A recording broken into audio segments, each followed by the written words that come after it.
2025-এর বিষ্ণুপুরের বিখ্যাত দুর্গাপূজার কার্নিভাল। এখানে শুধুমাত্র বিষ্ণুপুর না, বিষ্ণুপুরের আশেপাশের দুর্গাপূজার কমিটিরাও এখানে একত্রিত হয়েছিল।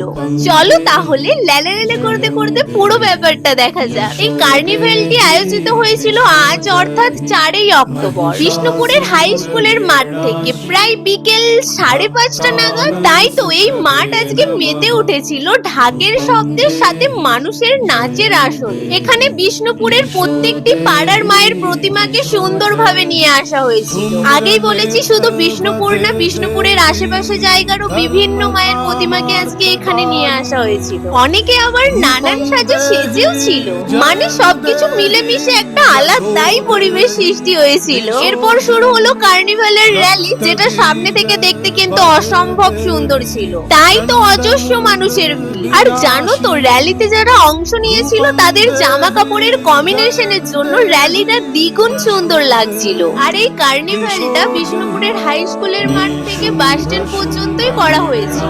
সেই জন্য বিষ্ণুপুরের বাস স্ট্যান্ডটাকে আলো দিয়ে সাজানো হয়েছিল, সাথে বিশাল বড় মঞ্চের ব্যবস্থাও করা হয়েছিল সেখানে, যেখানে অনেক নামি দামি ব্যক্তিদের আগমন ঘটেছিল আজ। এর পাশাপাশি বাস স্ট্যান্ডের বিশাল বড় একটা জায়গা জুড়ে বিভিন্ন অনুষ্ঠানও করা হচ্ছিল। এইসব দেখে এখন এটাই মনে হয় আমাদের বিষ্ণুপুর কিন্তু কোনো অংশেই পিছিয়ে নেই। তাহলে তোমরাও বিষ্ণুপুরের কার্নিভালের এই ভিডিওটা সবার কাছে একটু বেশি বেশি করে পৌঁছে দাও।